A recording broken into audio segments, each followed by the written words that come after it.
ठाकुर जी बोले अब चल बात मत बनावे, जल्दी कछु खवा, मुंह को भूख लग रही है। भोंदू एक कपड़े में रोटी बांध के उसमें मिर्च और गुड़ रख करके लेके गया। 2 रोटी थी। भोंदू ने जैसी खोली, एक रोटी ठाकुर जी के सामने धर दी, एक अपने पास रख ली। बोले मैं भी तो खाऊंगा।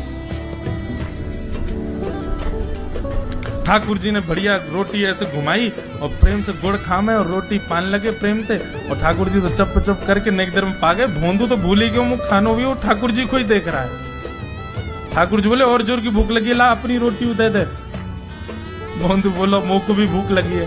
बोले अच्छा चल आधी आधी खा ले, मैं आधी तू खा ले आधी मैं खा लूं, दोनों खा लिए। कल तो नेक्स्ट से ज्यादा सी रोटी ले आइयो, भूख ज्यादा लगे। और सुन यही समय आइयो, मिलूंगा कल भी तोते। ठाकुर जी अपने मार्ग पर चले गए। भोंदू इतना प्रसन्न है, बोले आज मुझको ठाकुर जी मिल गए। गुरुदेव के प्रवचन का समय हो गया। भोंदू पीछे जाके बैठ गया, अपने गुरुदेव को प्रणाम करे, इनकी कृपा से ठाकुर जी मिले। उसने किसी को नहीं बताया, उसको लगा सबको ही मिलते हैं भगवान, मुझे ही मिले बहुत दिन बाद। दूसरे दिन भोंदू खूब सारी सामग्री रसोई घर में इकट्ठा करके जाने लगा। किसी ने जाके गुरुदेव से कह दिया कि भोंदू बहुत सारी सामग्री ले जा रहा है। गुरुदेव ने जाके कही भोंदू उतनी सामग्री ले जा रहा हो भैया, वो भंडारो करेगो का? नहीं गुरुजी भंडारो तो नहीं करूंगा, वो नंद नंदन नाम है, वो यशोदा नंदन मदन मोहन, वो अपनी गैया चरा के आए, कल भी आए, मेरी रोटी खा गए, मैं भूखा ही रहेगा कल।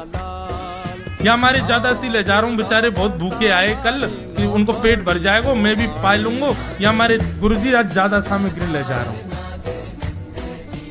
गुरुदेव ने मन में सोचा ये बात कोई और कहे तो अविश्वास किया जा सकता है, लेकिन भोंदू झूठ नहीं बोलता।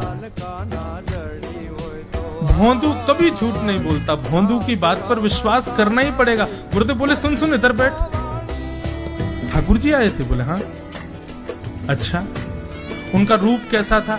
जैसा रूप आपने बताया था ना गुरुजी, बिल्कुल वैसा, ऐसे कटाक्ष नेत्र, मोती जैसे दांत, ठाकुर जी की मुस्कान ऐसी, पाग ऐसी, कान ऐसे। गुरुदेव के तो नेत्र बंद हो गए, वे सब अनुभव करने लगे। लेकिन गुरुदेव बोले रूप कैसा भी बता दे, चरण यदि इसने बता दिए तो मैं मान जाऊंगा कि ठाकुर जी थे।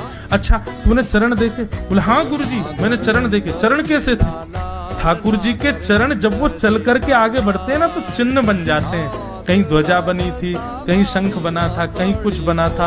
और उनके जो नखून है ना, उनमें से ऐसा लगता है मानो जैसे कोमल का पराग हो, कमल का पराग हो। और चरणों का रंग कैसा, जैसे मानो जैसे गुरुदेव कमल होता है ना, कमल की आकृति, ऐसे ठाकुर जी के चरण। जब चरण का यथावत वर्णन भोंदू ने कर दिया, गुरुदेव समझ गए, बोले निश्चित ठाकुर जी आते। नहीं तो भोंदू कहां जाने, इतनी बुद्धि नहीं है उस पे कि वो इतना सब कुछ ढूंढ धाड़ के मुझे बताए। भोंदू एक काम करेगा? बोले हाँ। ठाकुर जी आएंगे तो तेरे सखा बन गए? बोले हाँ। तो उनको लेकर के आश्रम आ जा, यहाँ पे आ जा। भोंदू बोला कि इतने योग्य बालक हैं, लेकिन ठाकुर जी ने किसी से नहीं कही, मुझसे कही है। अगर मैंने ये काम नहीं किया तो मेरा जीवन व्यर्थ है। भोंदू को लगा ठाकुर जी सबसे ही मिलते हैं, गुरुजी किसी से भी कह के बुलवा लेते, मुझको काम दिया। भोंदू ने तो उसको अपने हृदय में ले लिया, अब ये काम मुझे करना है। बोले गुरुजी मैं वचन दे के जा रहा हूं, ठाकुर जी को मैं लेके आऊंगा। जा बेटा।